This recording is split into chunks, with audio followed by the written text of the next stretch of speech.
So on the next part, I am going to use a different color than I did at the beginning.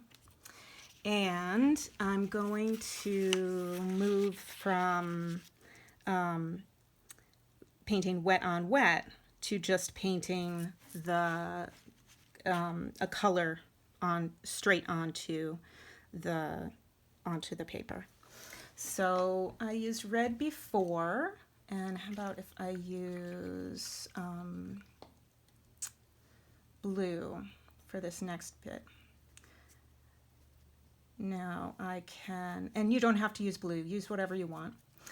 I always forget to add the water first. So add a little bit of water because this is going to be a wash. Okay, a wash is where it's a very watery, just like it is when you wash. Feel free to add and mix different colors. Okay, I'm going to add this, and maybe I'll have a little bit of green in there. I'm going to use this green. Come on, there we go. And let's call that good. And then I'm going to kind of play around. Ooh, that's a pretty color. I'm going to play around with getting close to the edge, maybe going over the edge. See what happens when I paint on top of my previous hash marks that I was making. And then visually, what happens if there's white in the middle. So what happens if I paint into them and then lift my brush slowly? And then also what happens if I start on them? What happens? And how can I get that edge? You know, how can I get a nice edge that's going to feel good? I notice that if I paint and then I let it sit and then I go back, it lifts up the paper a little more than I would like. A little more paint. And I also find that to get a good edge, the position is really important for me. So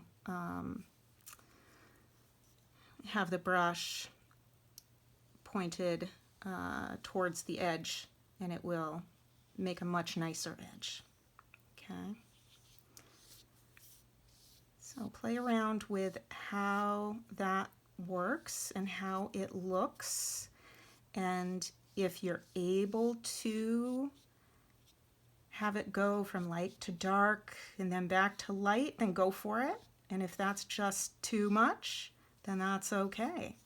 If we wanted to have this go from lighter and then to darker here and then lighter there, then I would use more water here. Okay, well, that's a lot of water. If I end up with way too much water, then I can always take a paper towel and take some of it up. Okay, always good to show what to do with the big mistakes. Not that that was an enormous mistake. But you can also kind of see what it looks like if you use a little paper towel. It does look kind of nice. So using more water as you get farther away, and less paint is going to get you that nice gradient. Okay.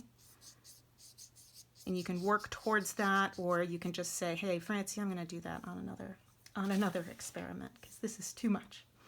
And if you want it darker in the middle, then there would be more paint.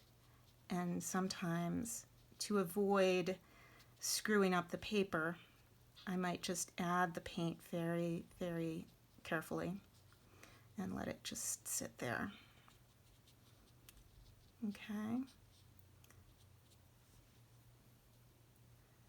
And then on the other side, this kind of bothers me. So just kind of play around with the paint. See where it looks beautiful and where it just looks awful.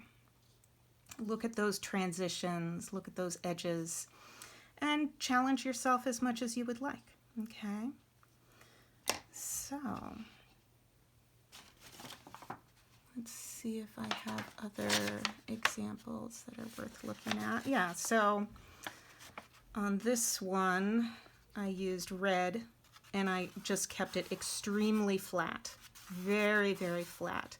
The next step is going to be to draw some shapes.